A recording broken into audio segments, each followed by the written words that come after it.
integrate it, add wings to your career. Hello everyone, welcome back to our channel. आज हम लोग बात करेंगे कंप्रेसिबिलिटी की। इससे पहले हम लोग कॉम्पैक्शन में पढ़ चुके हैं, कंप्रेसिबिलिटी वगैरह पढ़ चुके हैं कि क्या होता है। अब आगे बढ़ेंगे, पर अब देखो कि हमने लास्ट क्लास में जब कॉम्पैक्शन पढ़ा था, कोफैक्टर सब चीज़ें पढ़ ली थी कॉम्पैक्शन के बारे में। तो कॉम्पैक्शन मेनली क्या था? कॉम्पैक्शन था कि कैसे होता था एक्सपल्सन ऑफ एयर से। किससे होता था? एक्सपल्सन ऑफ एयर से। और वो प्रोसेस क्या होता था? उसका क्या था? डायनेमिक लोडिंग होती। तो आज हम लोग देखते हैं कि कंप्रेसिबिलिटी कैसे कैसे हो सकती है, रीजंस ऑफ कंप्रेसिबिलिटी। देखो, या तो क्या हो सकता है, एक्सपल्सन और कंप्रेशन ऑफ एयर से हो सकता है, expulsion and compression of air से हो सकता है, या फिर एक्सपल्सन ऑफ वाटर से हो सकता है। देखो, हम लोग सॉइल की बात कर रहे हैं, या फिर एक्सपल्सन ऑफ वाटर से हो सकता है, या फिर compression of soil solids and water, compression of solids and water से हो सकता है, या फिर रीएडजस्टमेंट ऑफ पार्टिकल से हो सकता है। देखो, अब कंप्रेसिबिलिटी का मतलब क्या बताया था? हम लोगों ने पढ़ा था कि वॉल्यूम का रिडक्शन होना चाहिए। किसका? वॉल्यूम का रिडक्शन। अब वॉल्यूम रिडक्शन यानी कि जैसे कोई सॉइल है, सॉइल का वॉल्यूम मान लो कि ये है कुछ, ये वॉल्यूम है इसका। अब इस पे अगर मैं कोई एक्सटर्नल लोडिंग लगाऊं, अब इसके ऊपर मैं अगर कोई एक्सटर्नल लोडिंग लगाऊं तो इसका वॉल्यूम रिड्यूस होकर इतना हो जाए, इसका वॉल्यूम रिड्यूस होकर इतना हो जाए, या फिर इतना हो जाए, तो ये क्या हो जाएगा? कंप्रेस हो गया। कंप्रेस होने का मतलब वॉल्यूम में रिडक्शन करना है। अब देखो, एक चीज ध्यान से देखो कि वॉल्यूम में रिडक्शन का मतलब क्या हो रहा है कि इसका सब कुछ कम हो रहा है क्या? 3 डायमेंशंस होते हैं, एल, बी और एच। अब ये तीनों डायमेंशन कम हो रहे हैं क्या? नहीं। अपने क्या होता है? कम क्या हो रहा है? ये हाइट ही तो कम हो रही है। इसमें मैंने कोई यहाँ तो कुछ बनाया नहीं, तो क्या कम हो रहा है? सिर्फ और सिर्फ हाइट कम हो रही है। इसका मतलब हम जब भी कंप्रेसिबिलिटी की बात करते हैं सॉइल में, हम लोग उसको क्या, किस में कमी करते हैं? हाइट में। हाइट या फिर डेप्थ में उसका जो कम कर देते हैं, उसी को हम लोग कंप्रेसिबिलिटी मान लेते हैं। अब ये लेंथ और विड्थ में क्यों नहीं मानते हम लोग? क्योंकि लेंथ और विड्थ को हम लोग इनफाइनाइट मान के चलते हैं। क्योंकि देखो, साइड से कंप्रेस करना है, सॉइल के साइड में कंप्रेस कैसे करेंगे? क्योंकि ऑलरेडी पहले से सॉइल पड़ी है, तो साइड से हम लोग कंप्रेस नहीं करते। हम लोग सिर्फ ऊपर से प्रेशर लगाते हैं, जिससे हाइट या डेप्थ कह सकते हैं वो रिड्यूस हो जाती है। इसका मतलब सॉइल अपनी कैसी है? सेमी इनफाइनाइट है। कैसी है? सेमी इनफाइनाइट है। सेमी इनफाइनाइट का मतलब क्या हुआ कि 2 डायमेंशन जो है वो तो इनफाइनाइट है, एक डायमेंशन अपना क्या है? फाइनाइट। और वो वाला कौन सा है?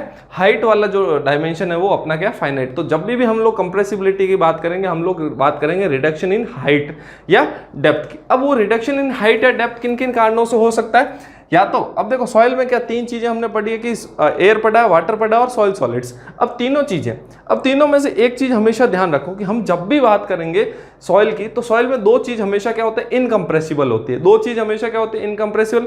एक तो वाटर मॉलिक्यूल, और दूसरा क्या होता है? सॉइल सॉलिड्स खुद क्या होता है? इनकंप्रेसिबल। हमको देखो, वाटर तो होता है इनकंप्रेसिबल, और सॉइल सॉलिड्स की बात करें तो सॉइल सॉलिड्स को अगर ज्यादा प्रेशर लगाएंगे तो क्रश हो जाएंगे, लेकिन कंप्रेस नहीं होते, तो कंप्रेसिबल तो नहीं होते। तो इसका मतलब compression of solids and waters, तो ये तो पॉसिबल हो ही नहीं सकता। ये जो थर्ड केस है, ये तो कभी हो ही नहीं सकता। क्या? Compression of solids and water से तो कभी भी कंप्रेसिबिलिटी होगी नहीं। अब कंप्रेसिबिलिटी 2 चीजों से हो सकती है, एक्सपल्सन और कंप्रेशन ऑफ एयर, या एक्सपल्सन ऑफ वाटर, या फिर रीएडजस्टमेंट ऑफ पार्टिकल।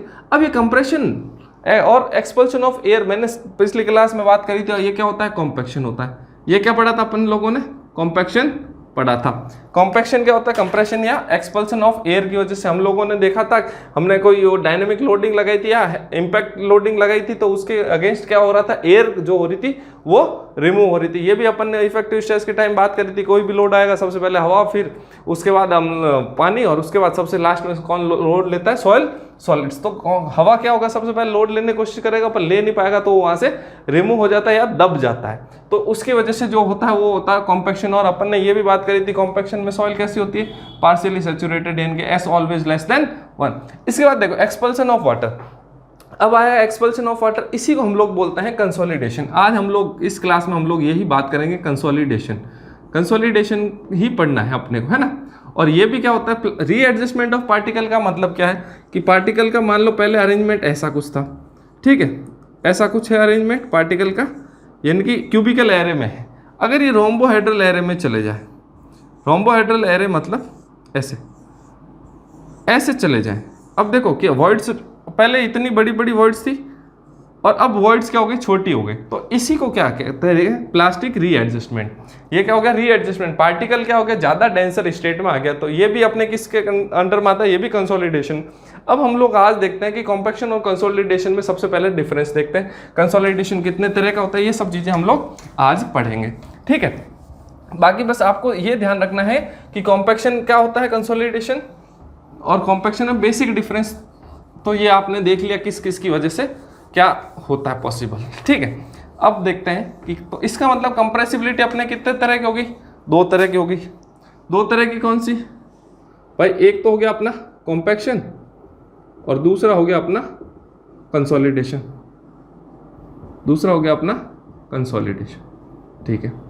तो सबसे पहले डिफरेंस में, अब ये किसकी वजह से होता है, रिमूवल ऑफ एयर।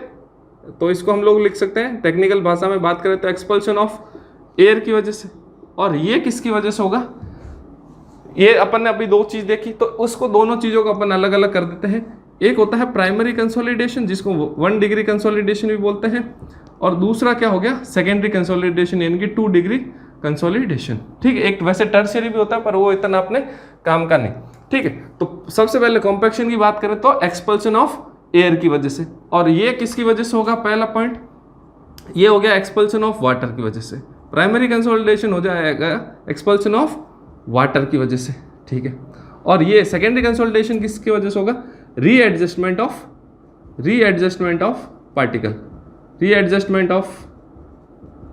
पार्टिकल्स। अपन ने अभी देखा था कैसे रीएडजस्टमेंट हुआ, ठीक है।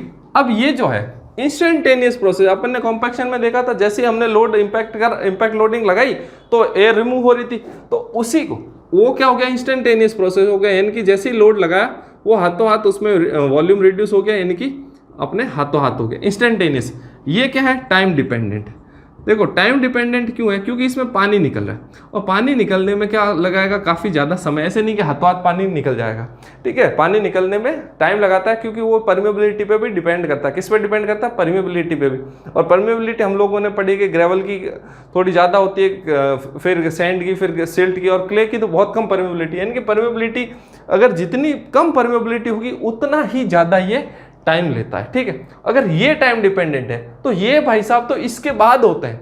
ये भाई साहब तो क्या होगा, इसके बाद होगा। सबसे पहले क्या होगा, एयर रिमूव होगी, उसके बाद वाटर रिमूव होगा, और वाटर रिमूव होने के बाद क्या होगा, अब क्या है, सॉइल में वॉल्यूम रिड्यूस किसकी वजह से होगा, प्लास्टिक रीएडजस्टमेंट ऑफ पार्टिकल्स के। यानी कि ये तो सबसे ज्यादा, और ये अगर ये 10 साल ले रहा है ना तो ये कम से कम 100 साल लेगा। तो ऐसा है कि n नंबर ऑफ ईयर्स ये ले रहा है तो ये उससे भी n नंबर ऑफ ईयर्स लेगा। ये अगर स्लो प्रोसेस है तो ये वेरी स्लो प्रोसेस। तो ये भी हो गया अपना टाइम डिपेंडेंट, ये भी टाइम पे डिपेंड करता है। देखो थ्योरेटिकली तो ये दोनों ही टाइम डिपेंडेंट है, लेकिन हमें क्या पढ़ना है, एनालिसिस पढ़ना है। अगर ऐसा तो है नहीं कि टाइम डिपेंडेंट है तो हम इसको पढ़ेंगे नहीं, लेकिन पढ़ना तो है कि स्ट्रक्चर बनाना है तो पढ़ने के लिए जरूरी है, ठीक है। तो इसलिए हम लोग इसको थ्योरेटिकली तो इसको हम लोग देखेंगे कि कैसा होता है, टाइम डिपेंडेंट है ना। लेकिन हम इसको एनालिसिस में कुछ, जैसे मान लो 10 साल में कंसोलिडेशन कंप्लीट हो रहा है तो हम उसको एनालिसिस में कम से कम 1 आध साल में कंप्लीट करके आगे का थ्योरी देख लेंगे, क्या सिस्टम है क्या नहीं है, ठीक है। अब इसमें हमने देखा था कि देखो सॉइल क्या होती है, 3 फेज सिस्टम में होती है। तो इसमें क्या था, degree of saturation less than 1 था। लेकिन अब कॉम्पैक्शन खत्म होने के बाद कंसोलिडेशन स्टार्ट होता है। कॉम्पैक्शन खत्म होने के बाद क्या होता है, कंसोलिडेशन स्टार्ट होता है। यानी कि ये इसमें सॉइल क्या है, सैचुरेटेड है। अगर इसमें भी सॉइल सैचुरेटेड है तो कंसोलिडेशन में हमेशा सॉइल क्या होती है, इन दोनों में देखो डिफरेंस कुछ नहीं, प्राइमरी और सेकेंडरी, बस इसमें एक्सपल्शन ऑफ वाटर का, इसमें रीएडजस्टमेंट ऑफ पार्टिकल की वजह से होता है। बाकी सारी चीजें सेम है प्राइमरी कंसोलिडेशन और सेकेंडरी कंसोलिडेशन में, ठीक है। अपने को मेन यही चीजें ध्यान में रखनी थी कि होता कैसे है, क्या क्या चीजें होती है, डिग्री ऑफ सैचुरेशन वगैरह, ये चीजें डिफरेंस पूछ लिया जाता है, ठीक है। अब हम लोग आ जाते हैं, ये कॉम्पैक्शन हम लोग ऑलरेडी पढ़ चुके हैं। तब भी मैंने आपको बताया था कि कॉम्पैक्शन पढ़ना, क्योंकि मान लो मेरे को कोई स्ट्रक्चर बनाना है, ये कोई स्ट्रक्चर बनाना है, अब इस सॉइल पे बनाना है, ठीक है। अब मैंने ये सॉइल की हाइट है मान लो h हाइट। अब देखो इस h हाइट की वजह से जो स्ट्रेस आना है वो तो अब हम लोग इफेक्टिव स्ट्रेस में पढ़ चुके हैं कि कैसे आना है। तो ये बिल्डिंग की वजह से कुछ लोड आया, अब लोड आया तो नीचे मान लो ये फुटिंग बना रहा हूं मैं इसकी, ये तो ग्राउंड लेवल हो गया, अब ये इसकी फुटिंग हो गई। अब नीचे वाली सॉइल मैंने कॉम्पैक्ट नहीं करी थी। क्या नहीं करी? कॉम्पैक्ट नहीं करी, यानी कि इसके अंदर अभी हवा है, तो जैसे ही इसके ऊपर लोड आएगा तो हवा क्या करेगा, या तो कंप्रेस होगी या वहां से निकल लेगी। तो कंप्रेस हुई या निकली, दोनों ही कंडीशन में क्या होगा कि वो वॉल्यूम क्या हो जाएगा, सॉइल का रिड्यूस हो जाएगा। अब वॉल्यूम अगर रिड्यूस हो गया, अगर वॉल्यूम रिड्यूस हो गया और मान लो ये जो हाइट है अपने वाली, यार क्या है, अब ये जो हाइट है वो रिड्यूस होके इस लेवल पे आ गई, यानी कि ग्राउंड लेवल ये हो गया, ग्राउंड लेवल ये हो गया। तो अब इतना जो चेंज हुआ, ये डेल्टा एच जो हाइट में चेंज हुआ, ये क्या हो गया, रिडक्शन हो गया, वॉल्यूम में कंप्रेसिबिलिटी हो गई। अब तो इसकी वजह से अब फुटिंग भी तो नीचे आएगी, फुटिंग नीचे आएगी, ये तो अपना स्ट्रक्चर फेल हो सकता है। तो ये तो मान लो ये तो यूनिफॉर्म सेटलमेंट है। यूनिफॉर्म सेटलमेंट देखो, एक तो होता जैसे जब भी कंप्रेसिबिलिटी होगी तब तब क्या होगा, सेटलमेंट होगा। कंप्रेसिबिलिटी किसकी होगी, सॉइल की होगी, और सेटलमेंट किसका होगा, फुटिंग का या स्ट्रक्चर का। तो अब अगर ये सॉइल का खुद का वॉल्यूम रिड्यूस हो गया तो सॉइल अब ये फुटिंग रेस्ट किस पे करेगी, ये भी तो नीचे आएगी, इसके साथ साथ हवा में तो तैरेगी नहीं, तो ये नीचे आएगी तो क्या हो जाएगा, ये कुछ नया कुछ ऐसा बन जाएगा, ये यहाँ पे आ जाएगी, ये यहाँ पे कुछ बन जाएगी। तो इसकी वजह से क्या हुआ, अपने यहाँ पे मान लो हमने कोई कनेक्शंस दे रखे थे भाई, वाटर कनेक्शंस होते हैं, सीवर कनेक्शंस होते हैं, इलेक्ट्रिसिटी कनेक्शन, एक तो अपने कनेक्शंस टूट जाएंगे, या फिर अगर बहुत ज़्यादा सेटलमेंट हो गया तो फिर क्या होएगा, ये स्ट्रक्चर ही पूरा फेल हो जाएगा।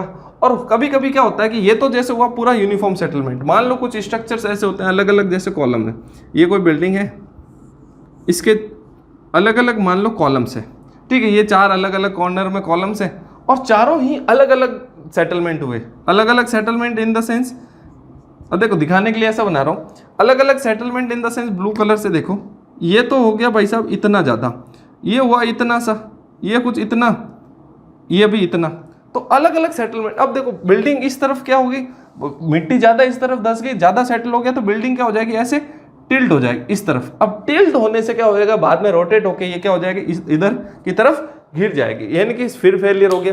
यानी कि किसी भी तरह से अगर हम लोगों ने सॉइल कॉम्पैक्ट नहीं करी है तो हमारे अल्टीमेट तो क्या होगा, अपना स्ट्रक्चर क्या हो जाएगा, फेल हो जाएगा।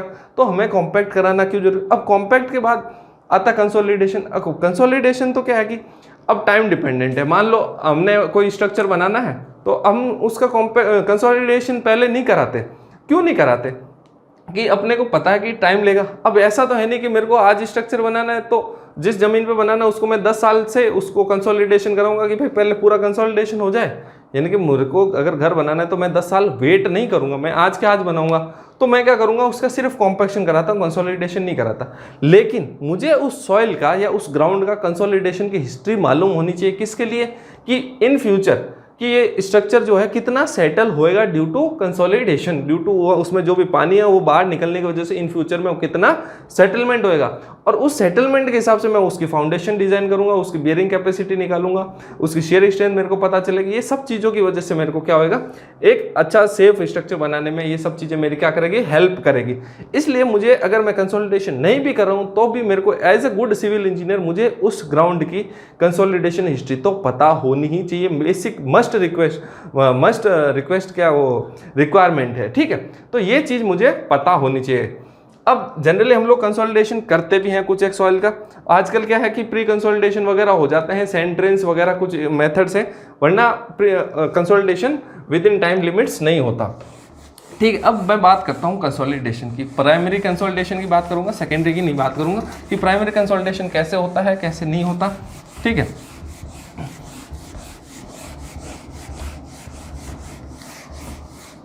अब कुछ डायग्राम की हेल्प से मैं बात करूँगा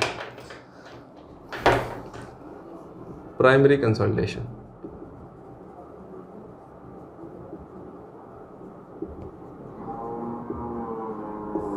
ठीक है। अब जैसे मेरा ये कोई ग्राउंड है, ठीक है, ये ग्राउंड लेवल है।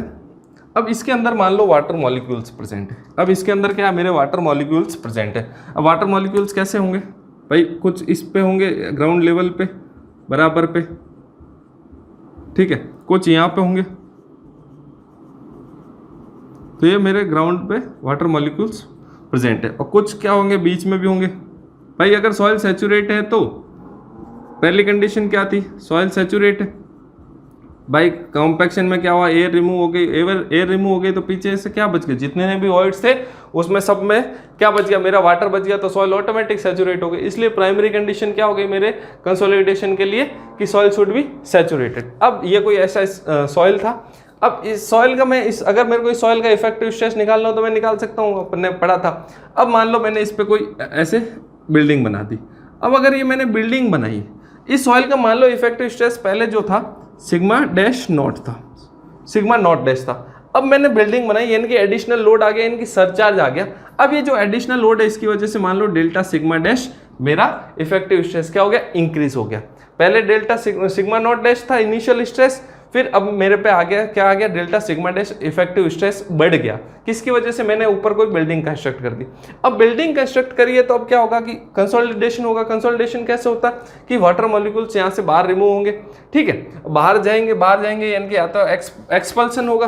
तो मैं तीनों ही किस किस का, अब देखो एक आपको चीज सबसे पहले पता है कि मैंने बताया था इफेक्टिव स्ट्रेस के टाइम कि सबसे पहले लोड कौन लेगा, वाटर, तो उसको हम लोग क्या बोलते हैं, पोर प्रेशर। तो तीनों चीजों का, टोटल स्ट्रेस का, इफेक्टिव स्ट्रेस और पोर वाटर प्रेशर का हम लोग डायग्राम बना के देख लेते हैं। तो मान लो टोटल स्ट्रेस का किसके साथ बनाएंगे हम लोग, किसके साथ बनाएंगे, टाइम और डेप्थ के साथ, ठीक है। टाइम और डेप्थ के साथ अगर मेरे को बनाना हो तो मैं कैसे बनाऊंगा,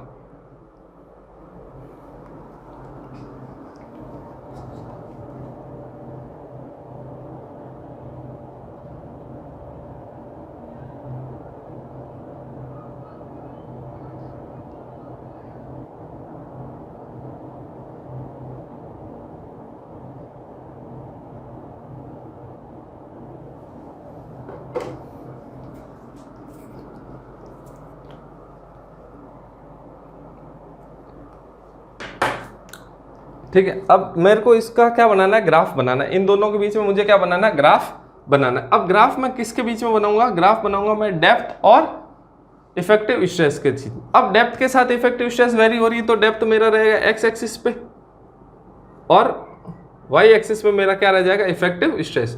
तो ये हो गया डेप्थ और ये हो गया मेरा स्ट्रेस, ठीक है, ये हो गया मेरा क्या, स्ट्रेस। अब स्ट्रेस अगर मैं टोटल स्ट्रेस की बात कर रहा हूं तो ये चेंज इन स्ट्रेस के साथ, देखो ये इफेक्टिव स्ट्रेस तो पहले से था, ये जो सॉइल की वजह से स्ट्रेस लग रहा था वो तो ऑलरेडी था। अब जो चेंज हो रहा है उसकी वजह से क्या हुआ, अब मैंने लास्ट लेक्चर जब इफेक्टिव स्ट्रेस वगैरह पढ़ा था तो जितना लोड आया, जितना चेंज हुआ वो उतना का उतना चेंज किस में होगा, डेप्थ के साथ साथ, क्योंकि ये तो क्या सरचार्ज है, सरचार्ज क्या रहता है, हमेशा कॉन्स्टेंट रहता है। तो डेप्थ के साथ साथ क्या रहेगा, इफेक्ट टोटल स्ट्रेस क्या रहेगा, कांस्टेंट। अब एट कब बात कर रहा हूं, जैसे ही मैंने लोड लगाया तब की बात कर रहा हूं। तो पोर वाटर प्रेशर क्या होगा, सबसे पहले मैंने अपन ने ये भी डिस्कस करा था कि सबसे पहले लोड कौन लेगा, वाटर लेगा। तो अगर मेरे को पोर वाटर प्रेशर के साथ देखना था डेप्थ के साथ, तो क्या आएगा, पूरा का पूरा लोड कौन लेगा, स्टार्टिंग में ये अपने वाटर ले लेगा। अब देखो इफेक्टिव स्ट्रेस क्या रहेगा, सिग्मा डैश क्या आ जाएगा भाई, ये तो change in pore water pressure इतना कितना आ गया कि जितना टोटल इधर चेंज आया था वो उतना का उतना यहाँ चेंज आ गया। अब इसमें इफेक्टिव स्ट्रेस में क्या चेंज आएगा, ठीक है, ये मान लो क्यू लोड था तो कोई दिक्कत नहीं, वो तो ऐसे ही चलने दो, ठीक है। तो इफेक्टिव स्ट्रेस में कितना चेंज आएगा, at time T equals to 0। तो इफेक्टिव स्ट्रेस में कुछ भी नहीं आएगा, क्यों, क्योंकि जितना लोड था वो, देखो अपन ने क्या पढ़ा था, सिग्मा इक्वल्स टू क्या होता है, सिग्मा इक्वल्स टू क्या होता है, sigma dash plus pore water pressure, यानी कि total stress equal to effective stress plus pore water pressure. अब जितना लोड आया वो उतना का उतना लोड किसने ले लिया, पोर वाटर प्रेशर में, तो सिग्मा के पास तो कुछ बचा ही नहीं, यानी कि इफेक्टिव स्ट्रेस क्या रहेगा, स्टार्टिंग में 0 रहेगा। अब किसी टाइम टी पे देखते हैं, अब क्या होगा कि अब ये लोड आया, कुछ टाइम बाद क्या होगा कि ये जो वाटर मॉलिक्यूल्स होंगे वो बाहर निकलने के लगेंगे, क्या लगेंगे, वाटर मॉलिक्यूल्स बाहर निकलने लगेंगे। और तो सबसे पहले बाहर कौन निकलेगा, ये भाई जो सबसे बाउंड्री पे होंगे वही बाहर निकलेंगे, वो जो बाउंड्री पे होंगे वो सबसे पहले बाहर निकलेंगे, बीच वाला तो निकलने से रहा, क्योंकि इसको इतना पाथ ट्रेवल करना है, इसको बहुत कम पाथ ट्रेवल करने हैं, इनको तो बस निकलना है। तो सबसे पहले कौन निकलेगा, ये साइड वाले वाटर मॉलिक्यूल्स कैसे बाहर निकलेंगे। अब इसको अगर समझना है तो मैं एक स्प्रिंग एनालॉजी का कॉन्सेप्ट है वो आपको बताता हूँ। किसका कॉन्सेप्ट है, स्प्रिंग एनालॉजी। अब स्प्रिंग एनालॉजी कैसे देखते हैं, जैसे मान लो मेरे पास एक कोई कंटेनर है, इस कंटेनर में मेरा पूरा पानी भरा हुआ और एक लगी हुई बीच में स्प्रिंग। अब क्या भरा हुआ इसमें पूरा पानी, पानी को मैं ब्लू कलर से शो कर देता हूं।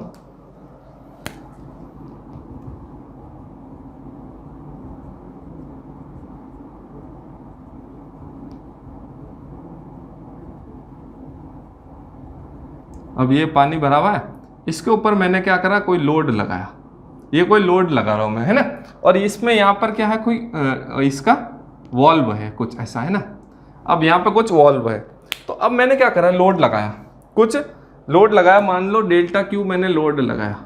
अब ये जो डेल्टा क्यू मैं लोड लगा रहा हूँ, अब ये लोड कौन लेगा सबसे पहले, भाई देखो वाटर तो क्या इनकम्प्रेसिबल, स्प्रिंग तो फिर भी कंप्रेस हो सकती है, और ये क्या पूरा क्लोज है, वॉल्व क्या है मेरा बंद है। अब मैंने लोड लगाया, तो लोड लगाते मेरा सबसे पहले लोड कौन लेगा, पानी लेगा। तो टोटल जितना के जितना डेल्टा क्यू है, डेल्टा क्यू इक्वल टू किसके बराबर आ जाएगा, delta U change in pore water pressure, ठीक है। अब मैंने क्या करा कि थोड़े टाइम बाद मैंने क्या करा, अब इसको मैंने ओपन कर दिया। अब मैंने क्या करा, वॉल्व को ओपन कर दिया। इतनी देर तो पानी निकल नहीं रहा था, लोड लगा हुआ था, तो पूरा पूरा लोड कौन ले रहा था, पानी। अब मैंने वॉल्व ओपन कर दिया, तो पानी को मौका मिल गया निकलने का। तो पानी क्या करेगा, यहाँ से निकल गया, मान लो ये पानी इतना इतना पानी इसमें से निकल गया। अब इतना पानी निकल गया तो स्प्रिंग दब जाएगी, तो स्प्रिंग दब गई तो अपना जो ये है, ये नया स्ट्रक्चर कैसा बन जाएगा, अपना ये जो नया है, अब ये कैसा आ गया अपना, ये ऐसा आ गया भाई। अब ये पूरा ऐसा बन गया। अब इसके ऊपर मैंने फिर वॉल्व क्लोज कर दिया। अब पूरा लोड, अब पूरा लोड कौन ले रहा है, अब जो है पहले तो क्या ले रहा था, सिर्फ और सिर्फ कौन ले रहा था, पानी। अब कुछ टाइम के बाद अब लोड तो अभी भी उतना ही लग रहा है, पानी कुछ निकल गया, तो वो जो पानी कुछ लोड ले रहा था वो किसके पास आ गया, अब आ गया सॉइल के पास। यानी कि अब जो डेल्टा क्यू है वो किसके बीच में शेयर हो रहा है, इफेक्टिव स्ट्रेस के बीच में और पोर वाटर प्रेशर दोनों के बीच में शेयर हो रहा है। कब, एट टाइम टी टाइम पे, और ये कब था, टी इक्वल्स टू 0 पे। टी इक्वल्स टू 0 पे तो पूरा पूरा कौन ले रहा था, पोर वाटर प्रेशर में ही इंक्रीज हो रहा था। और यहाँ पर कुछ हो गया एट कुछ टी टाइम के बाद में, भाई दोनों के दोनों शेयर कर रहे। अब मैंने वापस वॉल्व, मेरा तो क्या है यहाँ था, अब वॉल्व यहाँ आ गया, अब बंद है।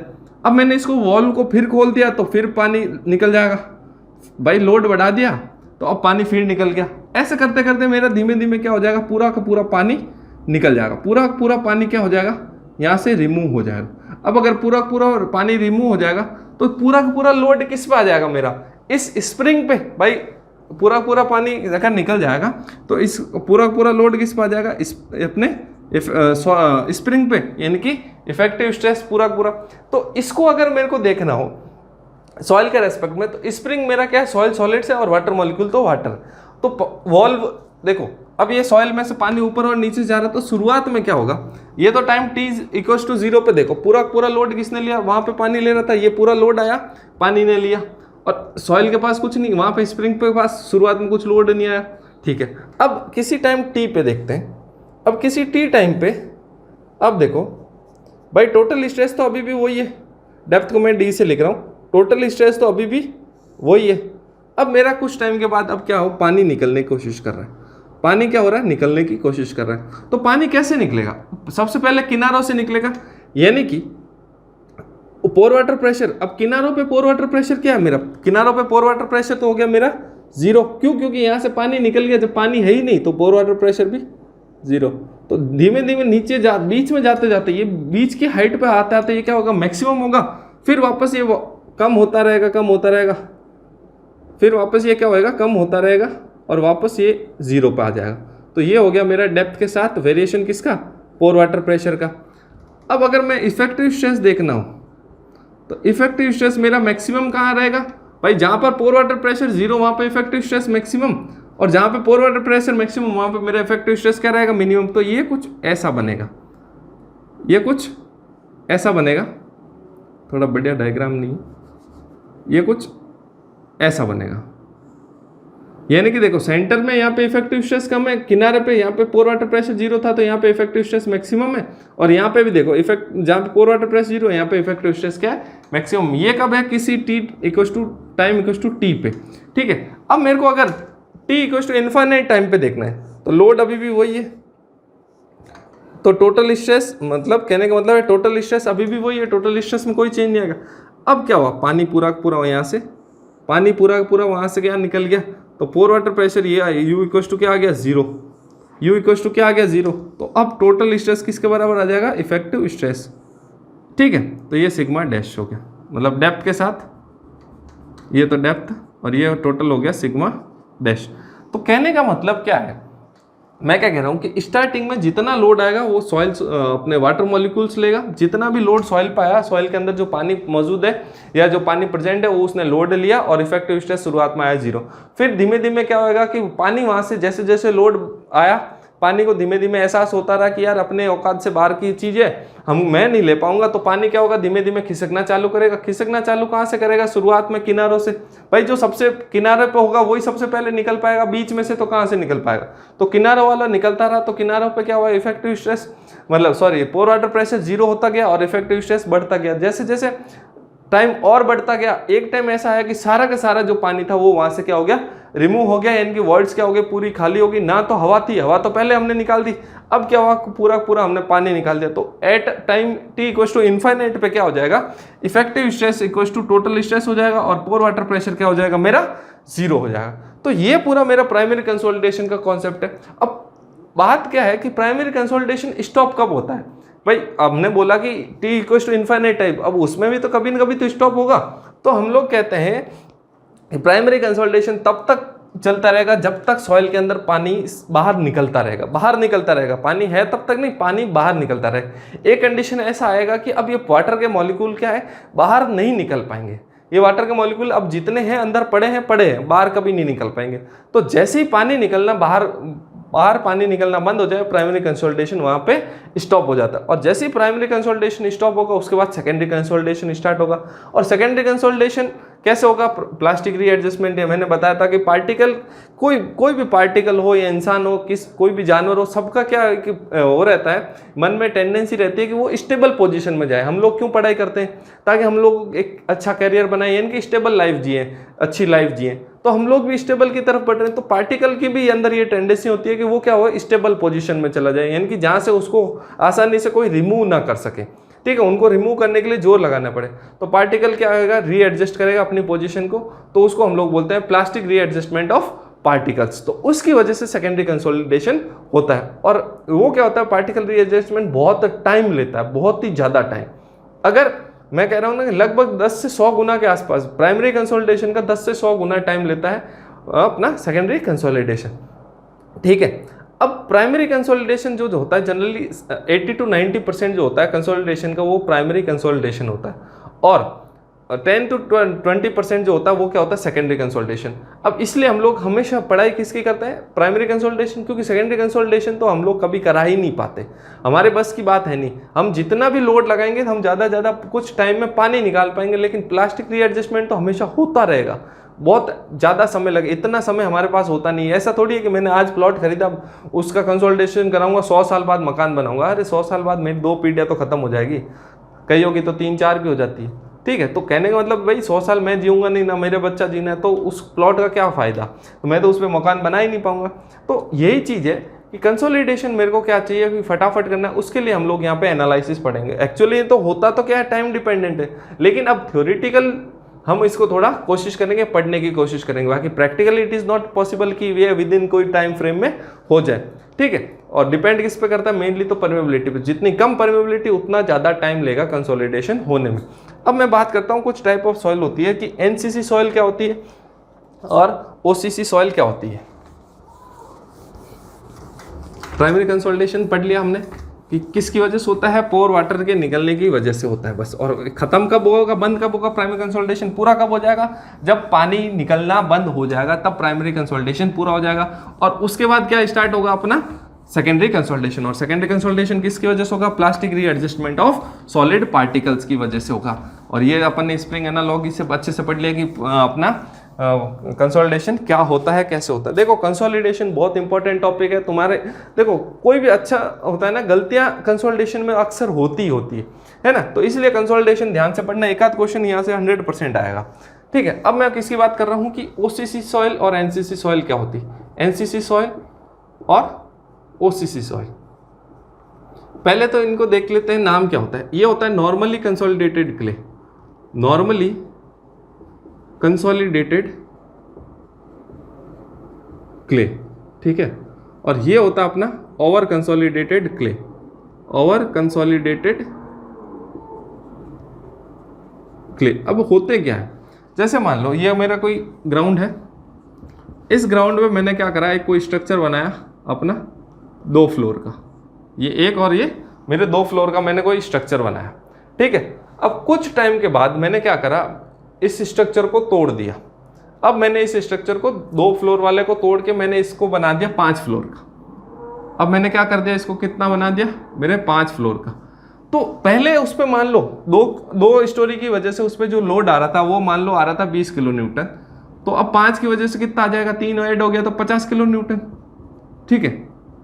पहले क्या लोड कितना आ रहा था, 20 किलो न्यूटन, अभी क्या हो गया 50 किलो न्यूटन। तो इस सॉइल पे इससे पहले कभी 50 किलो न्यूटन का तो लोड आया ही नहीं, क्योंकि ये कोई फ्रेश सॉइल है ना, फ्रेश स्ट्रक्चर बनाया मैंने पहले दो स्टोरी का, तो उसकी वजह से लोड आया 20 किलो न्यूटन। उसके बाद मैंने उस पर 3 स्टोरी और बढ़ा दिया, क्या ऐसा तो लोड उस पर पहले कभी था ही नहीं। या ऐसे मान सकते हैं कि 2 स्टोरी का लोड, 2 स्टोरी की बिल्डिंग थी, उसके बाद भूकंप आया, अपना स्ट्रक्चर डाउन हो गया, पूरा टूट फूट गया। अब मैंने नया स्ट्रक्चर बना दिया उस पर 5 स्टोरी का, तो क्या हो जाएगा, लोड बढ़ जाएगा। यानी कि जो लोड उस पर आ रहा है वो फर्स्ट टाइम आ रहा है, इतना लोड उसने उससे पहले कभी झेला ही नहीं। यानी कि आप लोग अपने बारे में, मतलब कुछ लोग होते हैं जो इंजीनियरिंग में बैक लेके आते हैं, अब जिनको पहली बार बैक आती है ना, जिनके पहली बार बैक आती है वो वाली बात है, उनको जो लोड होता है वो, एक तो क्या होता है, एक बच्चे को आदत होती है कि हर सेमेस्टर में बैक ला रहा है, तो उसको कोई 2-3 सेमेस्टर के बाद उसको फर्क पड़ना बंद हो जाता है, बोले अपने तो नॉर्मल बात है डेली की, ये तो आना जाना लगा रहता है। लेकिन अब इसके लिए क्या है कि ये पहली बार है। जब भी कोई चीज़ पहली बार हो, इतना लोड पहली बार आएगा तो उसको मैं क्या बोलूँगा, नॉर्मली कंसोलिडेटेड क्ले। क्या बोल रहा हूँ मैं, ये जो नया लोड आया ना, अगर वो लोड उस पर पहली बार आया तो उसको बोलूँगा मैं नॉर्मली कंसोलिडेटेड क्ले, ठीक है। और अगर पहले ये 5 फ्लोर की बिल्डिंग थी, बाद में टूट के इस पे 2 फ्लोर रह गया, अब जो लोड है, अभी इस पे जो लोड है, इससे पहले तो इससे ज़्यादा लोड झेल चुका है, तो वो क्या हो जाएगा, मेरा ओवर कंसोलिडेटेड क्ले। अगर क्ले सॉइल है तो over consolidated clay, otherwise over consolidated soil. मैंने क्या बोला, अगर 20 किलो न्यूटन, पहले कभी इसने 20 किलो न्यूटन झेला, 20 किलो न्यूटन, लेकिन आज जो है इस 50 किलो न्यूटन झेल रहा है आज के दिन में, तो ये क्या हो जाएगा, नॉर्मली कंसोलिडेटेड, क्योंकि इसने इससे पहले कभी 50 किलो न्यूटन का लोड नहीं लिया। ये जो है इसने पहले 50 किलो न्यूटन लिया, लेकिन आज ये कितना लोड ले रहा है, 20 किलो न्यूटन। अब ये बोलेगा जब मैंने 50 झेल लिया तो मेरे लिए 20 तो कोई बड़ी बात नहीं, तो इसको मैं बोलूँगा और कंसोलिडेटेड क्ले या और कंसोलिडेटेड सॉइल, OCS या OCC। अगर क्ले है तो और कंसोलिडेटेड क्ले, अदरवाइज सॉइल। इसमें भी ये सेम चीज़ है, NCS या NCC, ठीक है। तो एक आता है अपना ओवर कंसोलिडेशन रेशियो। क्या आता है, ओवर कंसोलिडेशन रेशियो। अब ये ओवर कंसोलिडेशन रेशियो क्या होता है, और कंसोलिडेशन रेशियो इसको रिप्रेजेंट करते हैं OCR से। ये होता है मैक्सिमम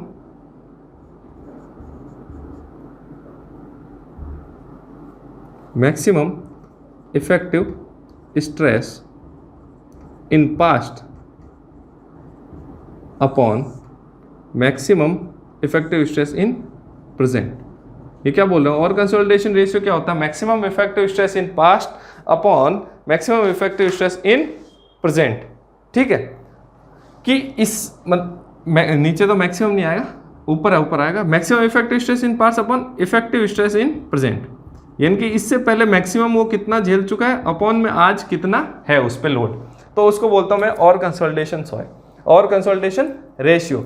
मान लो कि किसी सॉइल ने मैक्सिमम पहले झेल चुका 50 और आज उस पे लोड है 20 किलो न्यूटन, यानी कि जो स्ट्रेस है मान लो 50 किलो न्यूटन पर मीटर स्क्वायर है, पहले कभी झेल चुका है और आज है उस पे 20 किलो न्यूटन पर मीटर स्क्वायर, तो ओवर कंसोलिडेशन रेशियो कितना आ गया 2.5।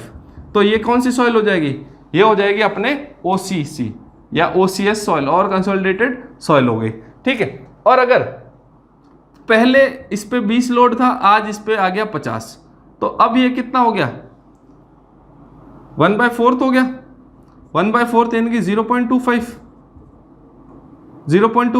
ये क्या हो जाएगा, नॉर्मली कंसोलिडेटेड सॉइल, NCS, ठीक है। अब ये चीज आपको और कंसोलिडेशन रेशियो का पता चल गया, तो इससे हमको 1-2 क्वेश्चन के आते हैं, यहां से क्वेश्चन बहुत बार आए हुए, पूछ लेते हैं maximum value of normally consolidated soil में maximum value of OCR, maximum value of OCR for normally consolidated soil. अब मैक्सिमम वैल्यू कितनी हो सकती है कि OCR की वैल्यू क्या हो जाए 1। अगर OCR की वैल्यू 1 हो जाए, मतलब इक्वल टू 1, तो वो क्या है, मैक्सिमम वैल्यू हो सकती है किसकी, OCR की maximum value normally consolidated soil के लिए। अगर OCR लेस देन 1 है, OCR वैल्यू लेस देन 1 है, तब भी क्या होगा, नॉर्मल कंसोलिडेटेड सॉइल। अगर OCR और कंसोलिडेशन रेशियो ग्रेटर देन 1 है तो वो क्या हो जाएगा, और कंसोलिडेटेड सॉइल। और अगर OCR की वैल्यू ग्रेटर देन 1 है, यानी कि बहुत ज़्यादा, एक से बहुत ज़्यादा बड़ी है, तो क्या हो जाएगा, हैवीली ओवर कंसोलिडेटेड सॉइल। और कोई भी सॉइल अगर हैवीली ओवर कंसोलिडेटेड है तो वो किसके बराबर है, डेंस सैंड के। वो कैसी है, डेंस सैंड के जैसी, चाहे वो ओवर कंसोलिडेटेड क्ले हो चाहे या सॉइल हो, कोई भी वो किसकी तरह बिहेव करेगी, डेंस सैंड की तरह, हैवीली ओवर कंसोलिडेटेड सॉइल्स किसकी तरह बिहेव करेंगे, डेंस सैंड की तरह। ये हो गया अपना ओवर कंसोलिडेशन रेशियो। इस पे क्वेश्चन आता है कि भाई maximum value of over consolidation ratio for अपने किसके लिए, नॉर्मली कंसोलिडेटेड सॉइल के लिए कितना होता है, सब के लिए, ये अपन ने पढ़ लिया। अब इसके बाद हम लोग पढ़ेंगे कुछ ग्राफ पढ़ेंगे, टाइम वर्सेस सेटलमेंट कर्व वगैरह, ठीक है, टाइम वर्सेस सेटलमेंट कर्व पढ़ेंगे। और अब देखो हम लोग का ना एक चीज तो पता लग गया कि अब हम लोग क्या पढ़ेंगे, सिर्फ और सिर्फ प्राइमरी कंसोलिडेशन, सेकेंडरी कंसोलिडेशन हम लोग नहीं पढ़ रहे, ठीक है, प्राइमरी कंसोलिडेशन। अब थोड़ी देर बाद अपन देखेंगे कि हम लोग सॉइल भी एक फिक्स टाइप ऑफ सॉइल पे आ गए, दूसरी सॉइल पे नहीं जा रहे, ठीक है। तो देखते हैं ऐसा क्यों होगा। अब मेरे को क्या बनाना है, कुछ कर्व बनाना है, टाइम वर्सेस सेटलमेंट कर्व।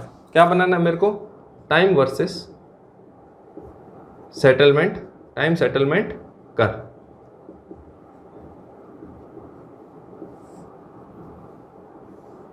ये टाइम हो गया एक्स एक्सिस पे और वाई एक्सिस पे आ जाएगा मेरा सेटलमेंट। अब मैंने वाई एक्सिस पे क्यों बनाया, क्योंकि सेटलमेंट हो रहा है, इनकी नेगेटिव डायरेक्शन में जा रहा है, इसलिए ऐसा। तो देखो शुरुआत में क्या हुआ, पानी धीमे धीमे निकल रहा है, तो शुरुआत में क्या होगा, 0 टाइम के साथ t = 0 टाइम पे अपना सेटलमेंट भी 0 था, धीमे धीमे अपना मतलब सेटलमेंट बढ़ गया, तो ये ऐसा कुछ आ गया। और एक टाइम ऐसा आ गया कि टाइम तो बढ़ता जा रहा है लेकिन सेटलमेंट नहीं बढ़ रहा, क्योंकि इनकी कंसोलिडेशन क्या हो गया, कंप्लीट हो गया। कंसोलिडेशन क्या हो गया मेरा, कंप्लीट हो जाए। एट टाइम t = 0 पे क्या हो रहा है, कंसोलिडेशन मतलब सेटलमेंट है नहीं, लेकिन एट जैसे जैसे टाइम बढ़ता गया सेटलमेंट बढ़ता गया। और बाद में एक टाइम ऐसा आया कि मेरा टाइम तो बढ़ रहा है लेकिन सेटलमेंट नहीं बढ़ रहा है, इसका मतलब क्या, मेरा कंसोलिडेशन कंप्लीट हो गया। ये n नंबर ऑफ ईयर्स हो सकते हैं, हजारों साल हो सकते हैं, ठीक है। अब ये किसके लिए होता है मेरा, ऐसा क्ले के लिए, ऐसा मेरा किसके लिए होता है, क्ले सॉइल के लिए। अब अगर मेरे को सैंड के लिए बनाना हो, time versus settlement curve for sand, तो सैंड के लिए मेरे पास कैसा बनेगा, सैंड में क्या होगा, इतना ही बनेगा, यानी कि सेटलमेंट भी कम होगा और टाइम भी कम लग रहा है। ऐसा क्यों होगा,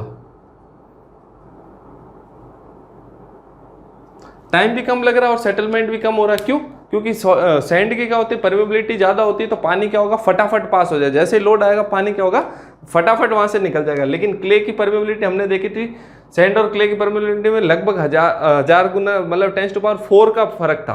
कितना था, 10⁴ का, यानी कि 10,000 टाइम्स के आसपास वो आ रहा था, ठीक है, यानी कि इतना ज़्यादा फर्क था। 10,000 टाइम्स ज़्यादा होती है परमेबिलिटी सैंड की इन कंपैरिजन ऑफ क्ले, तो टाइम भी क्या होगा कि इसका ज़्यादा लगेगा और सेटलमेंट भी इसका ज़्यादा। और ये अपने को पता वर्ड रेशियो क्ले में ज़्यादा होता है इन कंपैरिजन टू सैंड, तो सैंड का सेटलमेंट भी कम होगा और टाइम भी कम लगेगा। तो सेटलमेंट जो सैंड का होता है ना, वो हम फिर भी कंसोलिडेशन जो है हम लोग सैंड का हम लोग मतलब प्रैक्टिकली करवा सकते हैं कुछ फाइनाइट टाइम में, लेकिन क्ले का जो है बहुत ज़्यादा टाइम लग रहा है। इसलिए जो क्ले का जो होता है ना, हम लोग कंसोलिडेशन सिर्फ और सिर्फ किसका पढ़ेंगे, क्ले का। क्यों, क्योंकि इसका सेटलमेंट भी बहुत ज़्यादा है और टाइम भी बहुत ज़्यादा है। अब ये है कि कहने का मतलब कोई भी स्ट्रक्चर जो बना दिया उसके 50 साल बाद उस पर क्या फ़र्क पड़ेगा, अगर वो क्ले पे है तो वो ज़्यादा इंपॉर्टेंट है, या 5 साल बाद जो सैंड पे स्ट्रक्चर बन रहा है। अब सेटलमेंट कितना हो रहा है, इस पे मान लो 10 mm हो रहा है तो इसमें 50 mm हो रहा है, तो ज़्यादा सेटलमेंट वाला नुकसान देगा कि कम सेटलमेंट वाला, ठीक है। तो स्ट्रक्चर इसमें तो क्या होगा कि मेरे को शुरुआत में ही पता चल जाएगा, लेकिन इसमें मेरे को शुरुआत में कुछ पता नहीं चलेगा, बाद में पता चलेगा। तो ये चीज़ मेरे लिए ज़्यादा मायने रखती है इन कंपैरिजन टू दिस। एक तो सेटलमेंट भी ज़्यादा हो रहा है, टाइम भी ज़्यादा ले रहा है, इसलिए ये ज़्यादा नुकसान करेगी इन कंपैरिजन टू दिस। तो इसलिए मैं जब भी कंसोलिडेशन की बात करूंगा, मैं सिर्फ और सिर्फ किसकी बात करूंगा, क्ले सॉइल की, सैंड की बात नहीं करूंगा। मैं हमेशा कंसोलिडेशन किस में बात करूंगा, क्ले में, सैंड की बात नहीं करूंगा। क्यों, क्योंकि सैंड में तो क्या होता है, कंसोलिडेशन फटाफट हो जाता है, लेकिन क्ले में बहुत ज़्यादा टाइम लेता है, ठीक है। मेन रीज़न तो वही है, परमेबिलिटी, ठीक है। इसलिए अगर कोई पूछे क्ले ज़्यादा कंप्रेसिबल है कि सैंड ज़्यादा कंप्रेसिबल है, तो clay he is more compressible. और ये हमने पहले भी पढ़ा था कि जब पढ़ा था लिक्विड लिमिट, स्टार्टिंग की प्रॉपर्टीज में जब लिक्विड लिमिट पढ़ा था तो मैंने बोला था जब लिक्विड लिमिट ज़्यादा इसका मतलब सॉइल इज मोर कंप्रेसिबल। और ये मेरे को पता है कि लिक्विड लिमिट इसकी ज़्यादा होती है, किसकी, इसकी ज़्यादा होती है, हमने पढ़ा था। ये तो नॉन प्लास्टिक सॉइल्स होती है, ये प्लास्टिक सॉइल्स होती है। तो उसी से ये पता चल गया कि बाकी अभी जब हम आगे क्वेश्चन देखेंगे तो हमको वैसे पता लग जाएगा कि इसकी परमेबिलिटी की वजह से इसका कंसोलिडेशन भी क्या होता है, बहुत ज़्यादा टाइम लेता है और सेटलमेंट भी इसका ज़्यादा होता है। और वॉइड रेशियो भी इसमें ज़्यादा, पानी भी इसमें ज़्यादा, तो जो पानी भी ज़्यादा तो निकलने में भी ज़्यादा टाइम लगेगा, ठीक है। और वॉइड रेशियो भी ज़्यादा है तो वॉल्यूम डिक्रीज होने में भी टाइम ज़्यादा लगेगा और होगा भी सेटलमेंट भी ज़्यादा। इसलिए अपने को ये ज़्यादा इंपॉर्टेंट अपन ये पढ़ेंगे। अब कभी कभी क्या होता है कि जैसे मान लो मैं किस्तों में लोड बढ़ा रहा हूँ, मैं क्या कर रहा हूँ, इंस्टॉलमेंट्स में लोड बढ़ा रहा हूँ। पहले मैंने कुछ लोड बढ़ाया तो ऐसा सेटलमेंट हुआ, फिर दोबारा लोड बढ़ाया ऐसे हुआ, तीसरी बार ऐसे हुआ, चौथी बार ऐसे हुआ। तो मान लो ये S1 सेटलमेंट है, ये S2 सेटलमेंट है, S3 सेटलमेंट, S4 सेटलमेंट। ये जो हो रहा है डेल्टा सिग्मा 1, ये डेल्टा सिग्मा 2।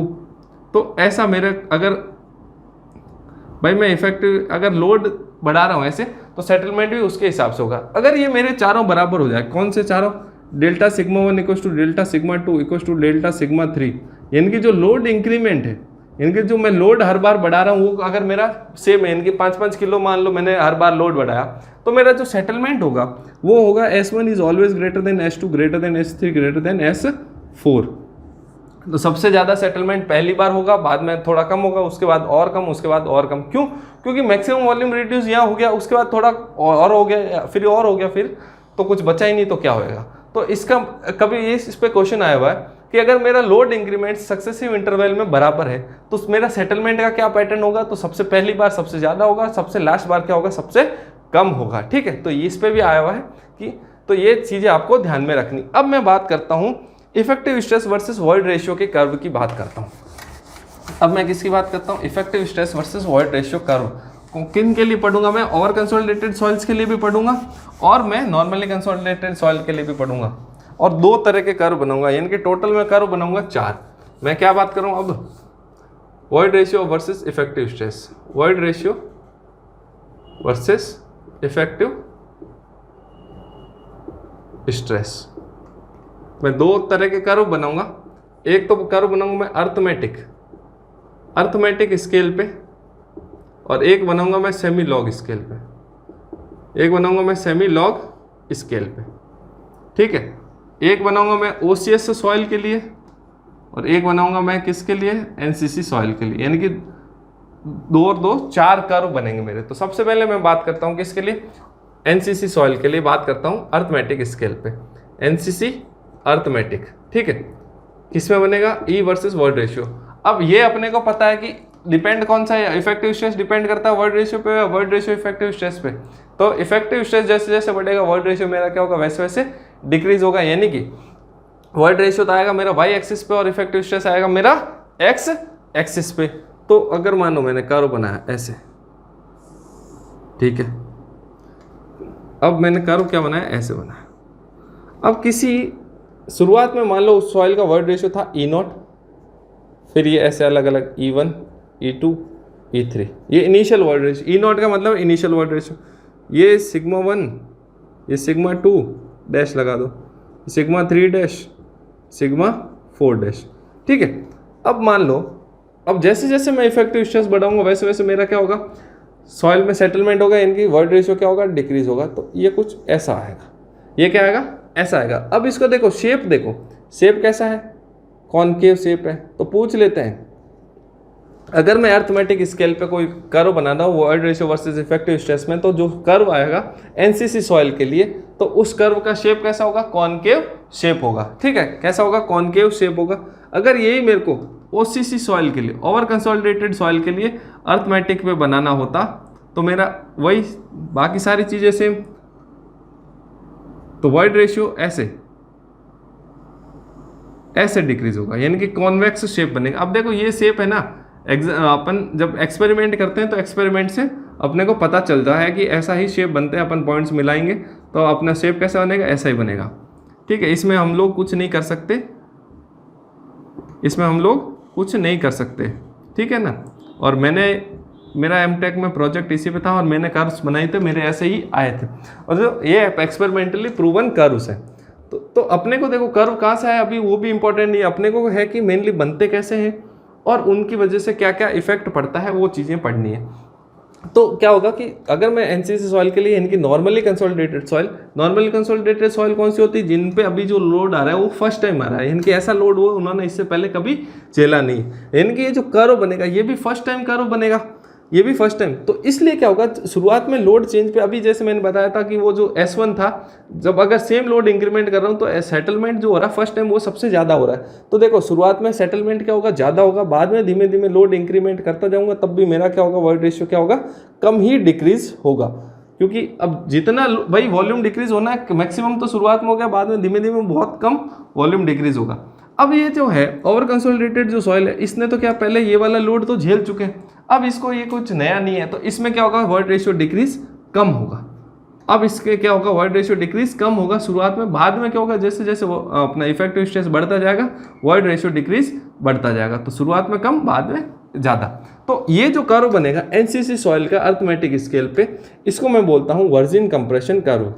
क्या बोल रहा हूँ मैं, वर्जिन कंप्रेशन कर्व।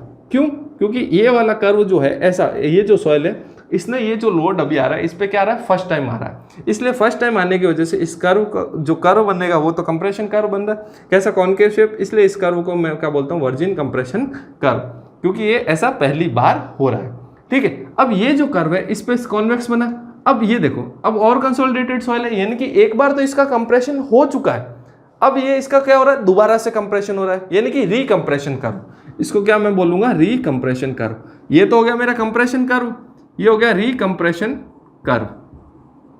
ठीक है, तो पूछ ले अगर कि वर्जिन कंप्रेशन कर्व किसके बीच में बनता है, तो एनसीसी सॉइल के लिए बनता है वो इफेक्टिव स्ट्रेस और वॉइड रेशियो में, और रीकंप्रेशन कर्व किसके लिए बनता है, ओसीसी सॉइल के लिए इफेक्टिव स्ट्रेस और वॉइड रेशियो में। ये आपको ध्यान रखना है, शेप कैसा होता है, इसका कॉन्वेक्स होता है और इसका कॉनकेव शेप होता है।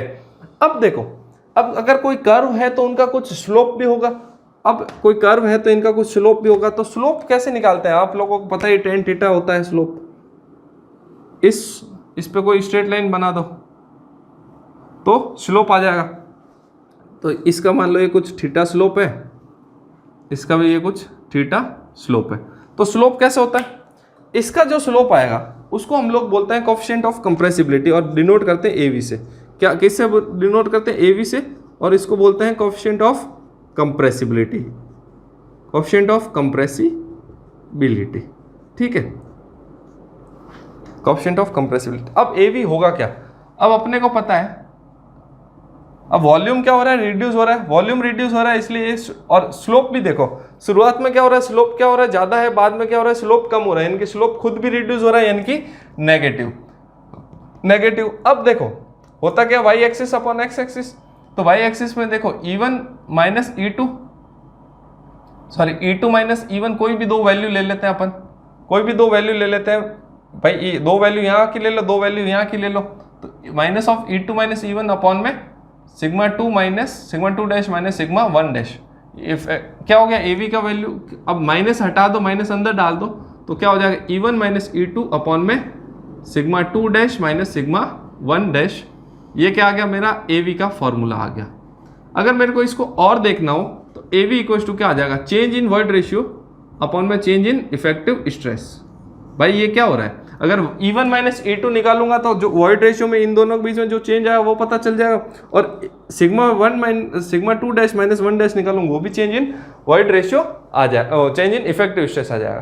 तो एवी का फॉर्मूला क्या होता है, change in void ratio upon में चेंज इन इफेक्टिव स्ट्रेस। ठीक है, ये आपको ये भी ध्यान रखना है और ये भी ध्यान रखना है, फॉर्मूले आपको ध्यान में रखने हैं। तो ये हो गया अपने कोएफिशिएंट ऑफ कंप्रेसिबिलिटी, एवी का फॉर्मूला। ठीक है, अब उसके लिए भी सेम ही चीज है, एवी तो दोनों के लिए कोएफिशिएंट ऑफ कंप्रेसिबिलिटी। ठीक है, ये इसका स्लोप है, किसका कर्व, एनसीसी सॉइल का अर्थमेटिक स्केल पे। अब दोनों ही सॉइल का मैंने क्या बोला कि अर्थमेटिक स्केल और अपन लॉग स्केल वाला बनाएंगे, तो अर्थमेटिक स्केल वाले तो अपने दोनों कर्व पूरे हो गए। अब अगर मेरे को इनको सेमी लॉग स्केल में बनाने हो, किस में बनाने हैं, मेरे को सेमी लॉग स्केल में, तो भी मेरा कुछ न कुछ, अब हाँ चलो इसकी यूनिट देख लेते हैं। अब यूनिट क्या होगी ए बी की, देखो वॉइड रेशियो की कुछ यूनिट होती है नहीं, अब कंसोलिडेशन में यूनिट का बहुत तगड़ा वाला खेल है, इसलिए यूनिट्स आपको सबकी पता होनी चाहिए कंसोलिडेशन में। अब डेल्टा ई वॉइड रेशियो की कुछ यूनिट नहीं होती, इफेक्टिव स्ट्रेस की होती है किलो न्यूटन पर मीटर स्क्वायर, यानी कि उल्टा हो जाएगा तो मीटर स्क्वायर पर किलो न्यूटन इसकी यूनिट है, मीटर स्क्वायर पर किलो न्यूटन इसकी यूनिट। अब मैं बनाऊंगा किस पे, सेमी लॉग स्केल पे कर्व बनाऊंगा, यानी कि सेमी लॉग स्केल का मतलब है यहां पर मैं नीचे सब पे क्या लगा दूंगा, लॉग, यहां पे मैं क्या लगा दूंगा, सब पे लॉग।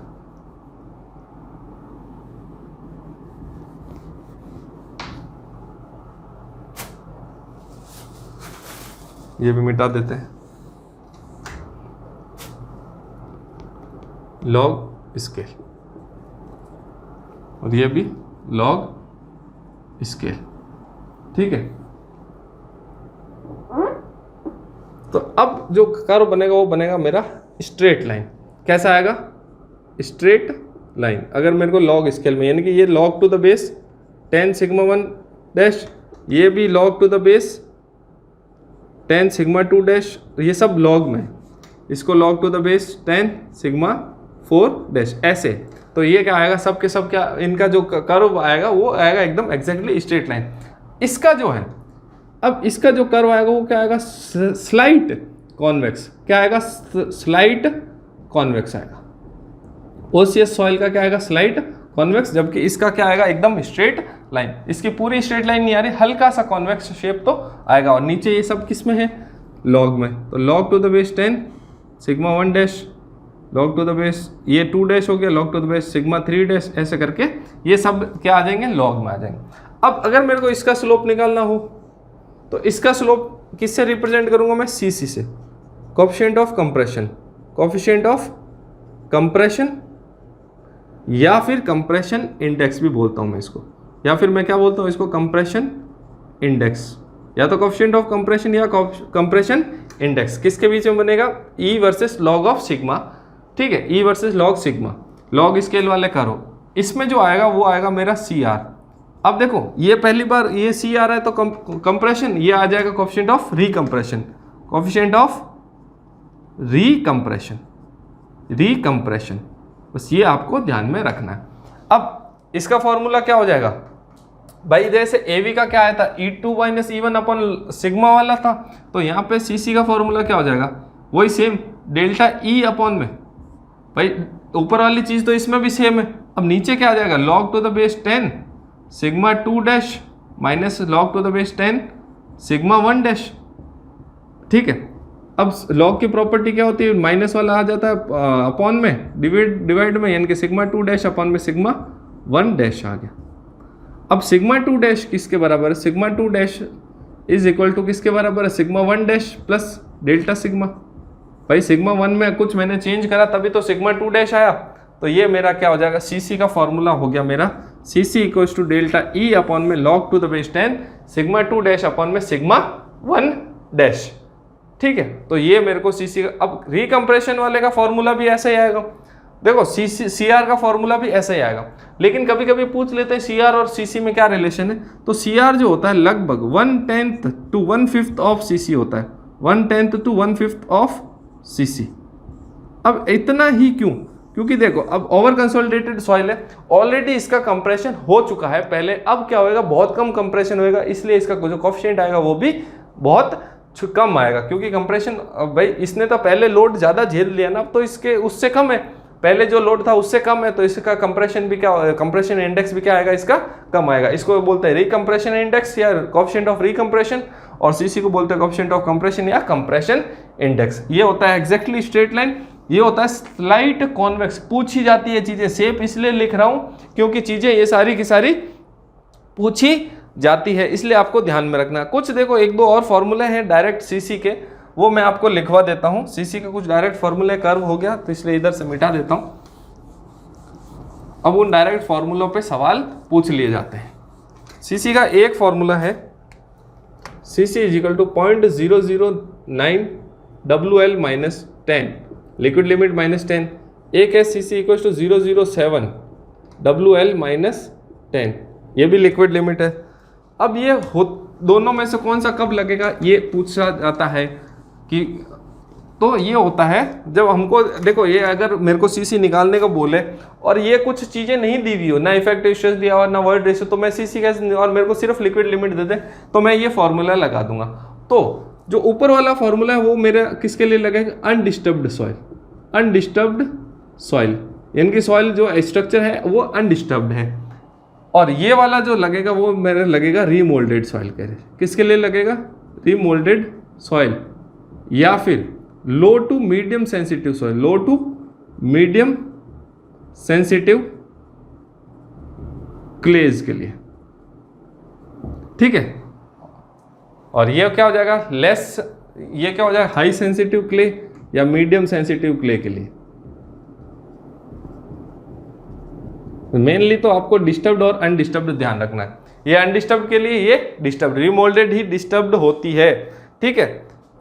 अब देखो सीसी की अगर वैल्यू यूनिट पूछ लें, अब सीसी की यूनिट क्या होगी, देखो भाई वर्ड रेशियो की कोई यूनिट होती नहीं, और नीचे भी क्या है, सिग्मा 2 डैश अपॉन में सिग्मा 1 डैश, इसके भी यूनिट लेस हो गया, तो ये क्या है, यूनिट लेस है, यूनिट लेस है। सीसी और सीसी क्या हो गया अपना, यूनिट लेस हो गया। एवी तो क्या हो गया अपना, एवी की यूनिट हो गई मीटर स्क्वायर पर किलोमीटर। एवी क्या होता है, कोएफिशिएंट ऑफ कंप्रेसिबिलिटी, और ये होता है कोएफिशिएंट ऑफ कंप्रेशन। कंफ्यूजन हो जाता है, लोग एवी को सीसी बना देते हैं, सीसी को एवी बना देते हैं, तो आपको कंफ्यूजन नहीं करना है, ठीक है। तो ये चीज है आपको ध्यान में रखनी है, ठीक है। तो इतना ही आज की क्लास में हम लोग इतना ही पढ़ेंगे। और देखो सीसी सीआर ये सब हो ही गया अपना, अब कुछ नहीं बचा। अब नेक्स्ट क्लास में हम लोग पढ़ेंगे कुछ प्राइमरी कंसोलिडेशन की जो थ्योरीज है। एक टेरजागी ने एक थ्योरी दी है, प्राइमरी कंसोलिडेशन थ्योरी बाय टेरजागी, वो हम लोग पढ़ेंगे। और कुछ एजम्पशंस वगैरह पढ़ेंगे। आगे हम लोग कुछ फार्मूला और पढ़ेंगे। तो ये सारे इसमें देखो बहुत से इंडेक्स आएंगे, बहुत से ऐसे छोटे छोटे फार्मूले और बहुत काम के फार्मूले, सारे फार्मूले लगभग इंटरलिंक्ड है। तो एक चीज़ समझ में आएगी तभी दूसरी चीज़ समझ में आएगी। तो आप इसको ध्यान से देखो, आपको अच्छे से समझ में आएगा। और कंसोलिडेशन बहुत ज़्यादा इंपॉर्टेंट चीज़ है, मैं पहले बता रहा हूँ, आगे भी आपके काम आना है। कई क्वेश्चंस में ये इसमें से डेटा उठा लेते हैं और कुछ चीज़ें मतलब बाद में जो हम लोग इफ वो पढ़ेंगे फुटिंग वगैरह, यानी कि बियरिंग कैपेसिटी, तब उसमें ये काफ़ी काम आना है। तो तब तक के लिए please like, share and subscribe our channel, and thank you for watching us. Thank you for watching the video. Please like, share and subscribe the channel Integrated.